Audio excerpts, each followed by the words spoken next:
Welcome aboard. It's time once again to grab your board, ride out into the sea of ideas. As one of them is starting to curl up right over the horizon there, it looks like a sales pipeline. That master surfer there himself, Matt Hines. How's it going, Paul? Okay. I don't know where I came up with this surfer image, but, I live in California. Sales pipeline seems like, the surf pipeline that I see every day at the beach. Does it have that kind of curling, ever-changing appearance to it here? Sure. Sure. So honestly, it's funny. We're like, 120 plus episodes yes. into Sales Pipeline Radio.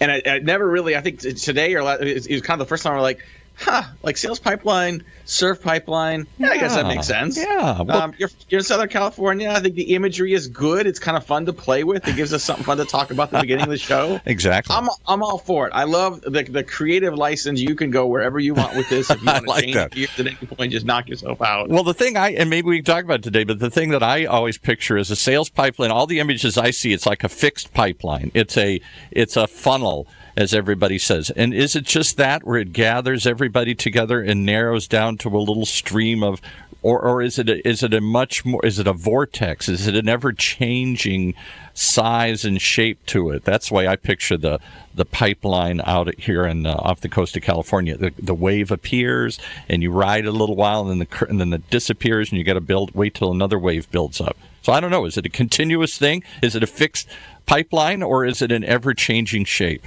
I think you are in real time redefining what a sales pipeline is. And honestly, so. It's an important topic because I think the pipeline assumes that you've got a bunch of prospects and a percent of them are going to become actual sales opportunities and a percent of those are actually going to buy. Right. And mathematically and maybe chronologically that's true. But if you ask an individual prospect, A, they don't think of themselves as a number in a pipeline. B, they don't necessarily go just from left to right or top to bottom if you're doing a gravity-based pipeline. Right. The end of the pipeline is really the middle of what I would call the revenue bow tie, right? And so if you are beginning a new relationship with a prospect or if you are beginning a new relationship with a customer, whether you're a SaaS business or just trying to sell them more stuff ongoing, that initial sale is inconsequential compared to the lifetime value you're going to hopefully create from that prospect. So, exactly. Well, maybe inconsequential is the wrong word because I don't want to minimize the importance and the difficulty. But it's not once and done because that's sort of the typical picture I see on every funnel graph or every funnel infographic is just like the kind of funnel I use to put oil into my car here. It's a funnel. It's a wide lip and then it narrows down to a little drip. And it catches all of this stuff and forces it down into this one stream of stuff going somewhere. Right. But once it's got there, what image do I use for that second sale, which may or may not come right away, or the third sale, or the continuous sales, or the even bigger sale, or the little sale? I see this. That's why I guess I like this pipeline image of the surf pipeline because it appears and disappears. Well, it appears and disappears, and it never ends. I mean, it never ends, right? Exactly. When if you're doing a good job selling something to someone and they commit to it, just because they've become a customer doesn't mean you're done selling. You as a company, you have to continue to reinforce why someone should want to continue to work with you. Right. So, like surf. Like gardening, you're never done gardening. The surf never stops. It just keeps. You're always tilling the soil. The surf is always. There's another wave and another wave and another, and each wave is a little bit bigger or a little bit smaller, has different opportunities, and you have to judge that wave how you're going to ride it.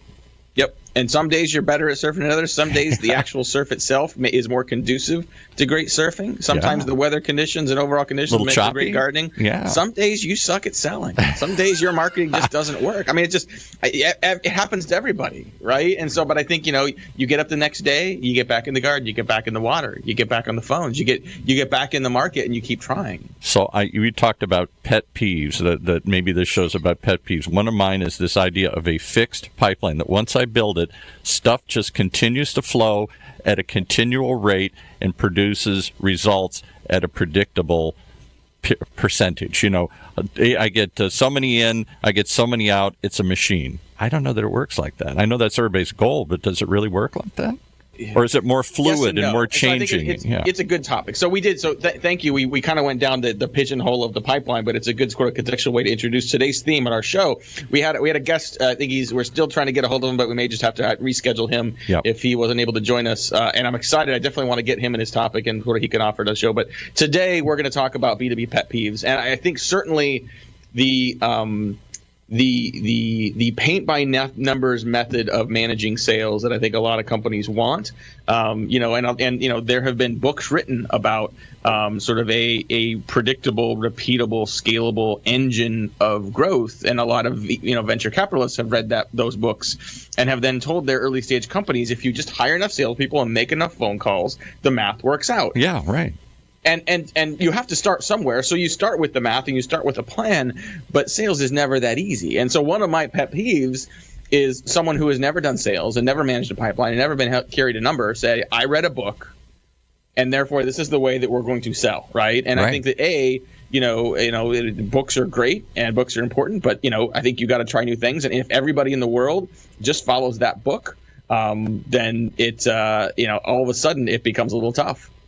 Well, we had a phone ring. I thought it was your guest, but maybe not here. We'll keep going on. I just think we have this notion that a pipeline, and that's the only thing I object to the whole, I know your show is Sales Pipeline, it's all about pipelines, but I think we have to have a different definition of what a pipeline is. I don't think it becomes just you pour if I need more results, then I just got to get more leads. Well, no, maybe you got to get better leads, or maybe you got to get better at converting the leads, or maybe you got to getting more leads from outside your sales pipeline is not the point. Maybe it's to get more sales out of what you've already got and the establishments you got. This idea of just go gather more and pour it into the top of the funnel and more will come out is, I think, an oversimplification. I would agree with you. I think what I've found valuable about the concept of the pipeline, and we call this show Sales Pipeline Radio. I continue to use a pipeline as a metaphor. I have custom made notepads that I use to take notes at meetings that has a funnel literally printed on every note. If you go to our website, you'll see that our logo includes a fancy looking pipeline. Right. By the way, if you look at that out of context, like I've got a Heinz Marketing sweatshirt that has that logo on it, and if I wear it I wear those, I wear it traveling sometimes, and so like literally I will have people come up and they see Heinz Marketing, they think ketchup, and the logo is basically kind of like a squiggle of a pipeline. And if you think it's ketchup, it looks like just a squiggle of ketchup. There you go. See, that's a cool ketchup. I didn't know Heinz was changing their logo. I'm like, well, they didn't, and it's never mind. So anyway, the pipeline I still think is valuable as a starting point. But I think you're absolutely correct. If you assume you're just going to throw a bunch of content in the top, you're just going to throw a bunch of visitors or a bunch of web traffic at the top, and then just naturally they're going to convert into the right prospect. They're just going to filter down. That's incorrect. And B, if you assume that you have to start at the very top, you have to start with this massive amount of traffic to get to where you want. That's not correct either. Right. So again, I think I'm throwing out my other analogy here. Maybe it's more like the pipeline than the surfing pipeline. You get into the pipeline, it appears, and there's a momentary opportunity there, and you flow through it as quickly and as well as you can, and then you have to go catch another wave, or you have to go wait for another pipeline to open up and develop. And you have to, each one is a little different depending on the tide, depending on the time of day, and depending on the conditions surrounding you. How about that? Well, and one of my other pet peeves related to that is I think what I've often called the marketing of more. I think a lot of marketers, even today, are enamored with big numbers, right? We want more traffic, more clicks, more leads, and more sounds better. It sounds better. It looks better. If you put that on a chart and put more in front of your board, in front of your leadership team, those up into the right charts that look great, more sounds great. But honestly, in many cases, more can be counterproductive. Yeah. You don't need 1,000 good leads. You need maybe 10 great ones. You don't need all the people at the top of the funnel. You need the opportunities. And the opportunities may come from a more finite campaign. It may come from doing less, but doing it in front of the right people. Exactly. And increasingly, it's interesting. I mean, we just this year, we've done work with clients that clearly have that marketing of more mentality. And so we start talking about, hey, listen, let's do smaller campaigns. Let's do more direct campaigns. Let's focus on, instead of 100 prospects, let's focus on the 22 that actually show some interest, that have some characteristic or attributes that we think we can actually sell. And so we get a higher conversion rate and a more efficient set of marketing. And they're like, yeah, but our numbers are so small, it just doesn't look good. Yeah, it doesn't look good. Like, come what on. Do you mean it doesn't look like? Do you really want more traffic? So now the problem with the pet pet peeve episode here, of course, Paul, is you get me on a rant. I won't stop. We won't stop. Yesterday, I was judging. I'm a judge for the Content Marketing Awards for the content marketing world here in September. Cool. And yesterday, I'm going through my categories, and one of my categories is I'm judging multi-author blogs. And so people submit their blog and they do a write-up that says, okay, here's what we're really excited about, and here's our results, right? Mm-hmm. And so in the results section, the vast majority of people, when they talk about results, it's like, well, here's how much traffic we got, That's and right. here's how many social and mine's shares bigger we got. than yours. Yeah, exactly. That's exactly what it is. It's just showing like how much volume we got. And if you know, it may be dentists in South Carolina that are visiting your SaaS enterprise software blog, and they count in those numbers, I guess.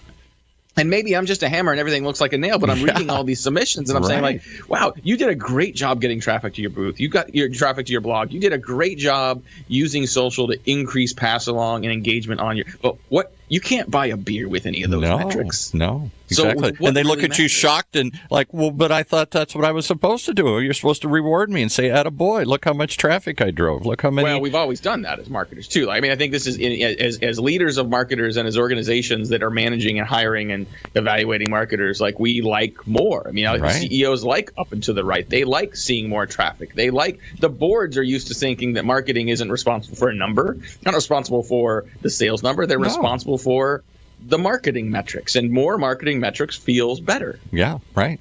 Well, we got to do what feels right to me right now, which is run a commercial and stop you because you're just going to go off. We got to break this up for a second here and give. We've only got a half an hour, right? Give everybody a chance. We'll take a quick break. We got to pay some bills. Thank you for joining us today. Special episode, Pet Peeves. We're right back on Sales Pipeline Radio. In a world where the speed of innovation and change in B2B marketing has never been greater, the only thing bigger is the need for clarity, for a blueprint, for a guide to what's really working. And how about a way to apply it specifically today to increase sales pipeline growth, velocity, and most of all, conversion? That's what you'll find in the Modern Marketer's Field Guide. And amazingly, you can download it for free. HeinzMarketing.com, just like it sounds, HeinzMarketing.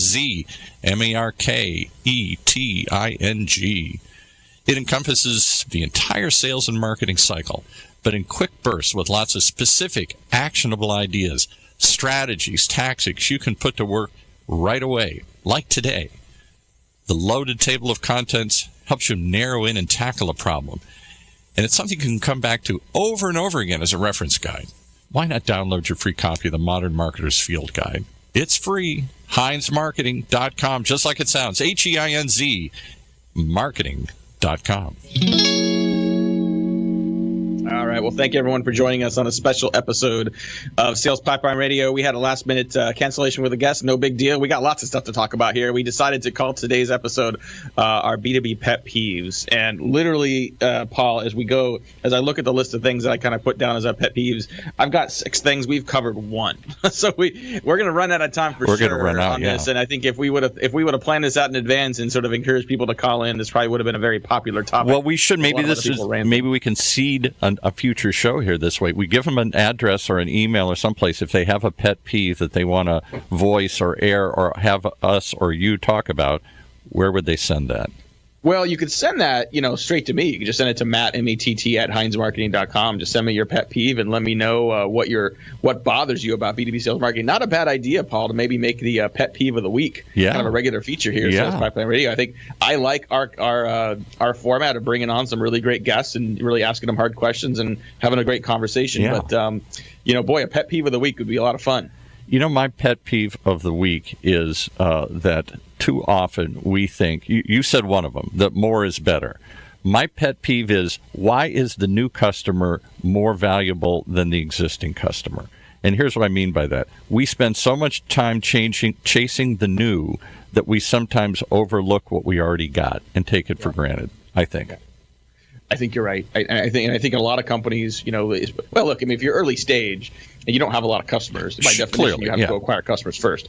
And I think it is it is significantly more profitable for you to work on keeping your existing customers than going after new customers. Sure, easier. If you want to grow, if you want more market share, then clearly you got to go get new customers.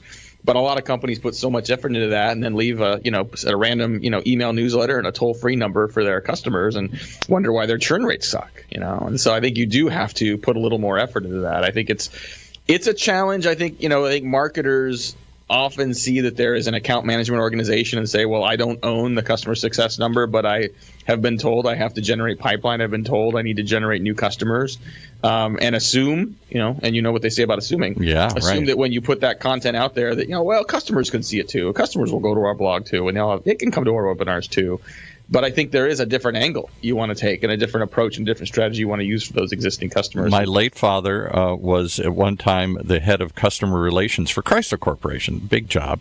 And even back then, this was back in the 70s, this is a million years ago, he complained he could see what was happening where customer relations was getting cut back while marketing was growing, meaning it was less important to keep the current customers happy than it was to go find a new customer. And that was not the world he grew up in. Their world was if you captured a customer early enough for mobile gas, for Chrysler cars, for whatever, they'd stick with you for life. And the assumption started to be, they're going to change anyway, so we better just be looking all the time. Yeah, boy, I think, some of this is easier said than done for companies. I think when we talk about marketers and the marketing of more and trying to adjust the objectives that you have to revenue-centric metrics. I mean, that's, you can sit as if you're a CMO listening to this and you can sort of come out of this podcast and you can say, listen, I'm going to start focusing on better metrics. Yeah. It's not that easy. You've got a board that's used to seeing up and to the right. You've got a leadership team that's used to seeing a certain set of metrics from you. And so you at least have to have a conversation to transition them to think about that. Then you've got a bunch of marketers on your team that are used to prioritizing more, that are used to buying the most leads at the lowest costful price. And if you now come to them and say, I don't care about how much it costs, I want to know how much it's worth. Yeah, and if I now say that there are certain leads that I'm willing to spend 5x to acquire versus what I'd been doing before because I know that they're the right customers, and if I could get to them more directly, more efficiently, I'd do that. Mm-hmm. That sounds great, but you just entirely changed some digital marketing manager's job. Absolutely. And Absolutely. they may very well be afraid of what you just put in front of them. They may very well be worried about their job security. So let me ask you another question. I'll continue on my pet peeve. With the assumption you've already got a certain base of business there, and you take this for granted. Great, I got that. Now I'm going to double it by finding new people, rather than trying to get more business out of your existing customer base or even holding on to that business. If that assumption is true on my part, and I think it is true for a lot of companies, the new is better than the old. How do you market to the old? I don't see much stuff aimed at me as a current customer. I see a lot of stuff aimed at me to attract me to be a new customer. Right. I do. I mean, I don't see. I'm just thinking out loud. I don't see a lot of campaigns that say, "Thank you for banking with us for 10 years, and here's more stuff we would love to talk to you about." They try and do that sometimes in the bank live when you're standing there, but I get more and more enticements to join a new bank than I do from my existing bank to stay there. Yeah, I would agree. I think we take for granted some of the customers we have, and that's not true all across the board. No, I think, but and I think what a lot of companies say is, we need to go do something. We need to go, let's send them something. Send them an appreciation gift, right? Or what? Let's we haven't been doing enough for our customers. Let's do a barbecue next Friday and invite all customers to the barbecue. Like that was fine. But there's a difference between having customer appreciation and customer retention be part of your DNA, be part of what you do every day, versus doing sort of random acts of customer appreciation. Saying, hey, let's send everybody a coffee mug, or let's do a barbecue next Friday. Exactly. I'll give you another example real quickly. We had somebody on another show talking about how you're coming in and selling it's B2B, right? So you're selling them some widget or something, and they know that you make this. But you don't know, and they don't know, that you also make another widget. Yeah. And they think of you just as widget A and not as widget B. They don't think of you, so they're out looking for somebody to solve some new need, and they didn't know you can do that, nor did you know they're looking for it. It's a challenge. Yeah. So and I think, it's not just in the communication. Sometimes it's the way that we brand ourselves. That's the way we talk about what we have. I think about this topic at least once a year, and that once a year is usually the week of Thanksgiving, when all of a sudden my inbox is full of companies that tell me how much they're thankful for me. Yes, right. And then I don't hear from them again until the following Thanksgiving week, when they will come back and tell me again. So I mean, you know what's happening, right? Is someone comes in Monday morning and says, we should do something for Thanksgiving this week. We should thank our customers for being customers, right? And so if I only hear from you once a year during that week, how actual thankful? It seems like this is not, being thankful is not a campaign. It is not an email. Right. It's a culture change. Right. It's part of your DNA. It's part of your value. Right.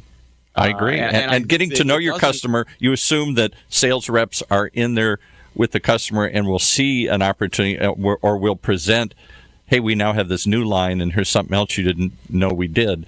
You assume that's the salesperson's job, but doesn't the marketing department have some responsibility to inform people we have new offerings, we have new things and new services we can add to what you're already buying from us? I mean, they're your customers. They want to hear from you. Right. I mean, they want to know what you're thinking. I think, the nice thing about, the customer marketing side is not like you have to go buy a bunch of lists. It's not like you got to go. Exactly.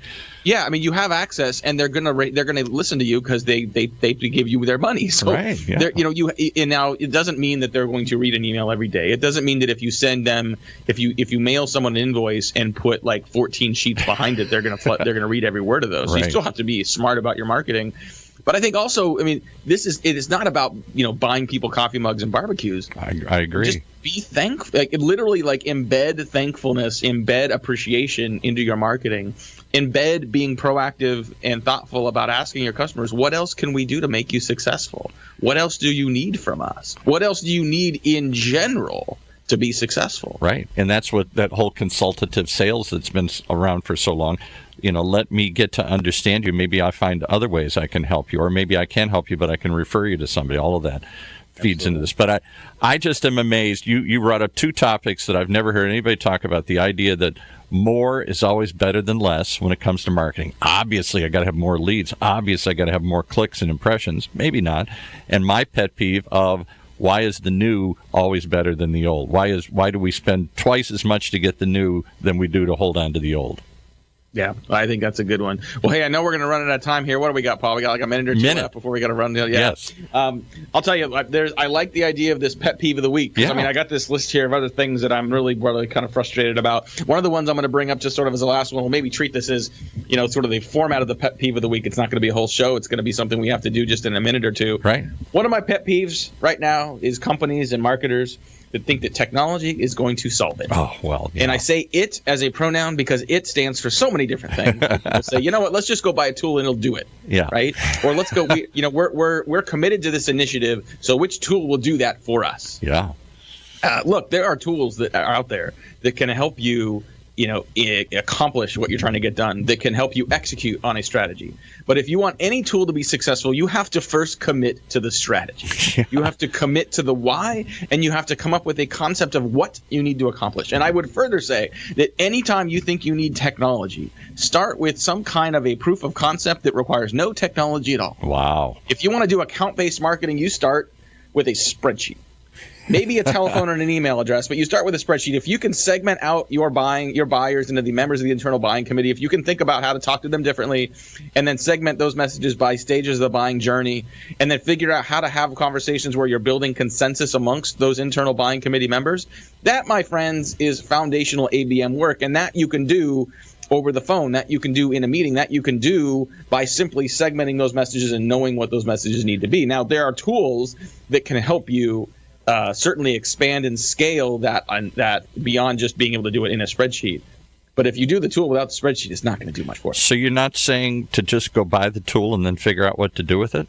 No, that is not. That is the essence, Paul, of the pet peeve. It is apparently our very first short form pet peeve of the week. Okay. All right. I know we're out of time. This has been a lot of fun. We should do this more often. Yes. Just sort of kick our guests off the show, and we'll just spitball on stuff that we think is interesting. Hopefully, everyone listening has found this interesting. If you're first time at Sales Pipeline Radio, thanks for joining us. If it's not your first time, really appreciate your attention. We're going to be here every week, 11:30 Pacific, 2:30 Eastern. You can catch every past, present, future episode on Sales Pipeline Radio. For my producer, Paul, this is Matt Hines. Thanks for joining us for another week of Sales Pipeline Radio. You've been listening to Sales Pipeline Radio, brought to you by the good folks at Matt Heinz Marketing, right here on the Funnel Radio Network for at-work listeners like you.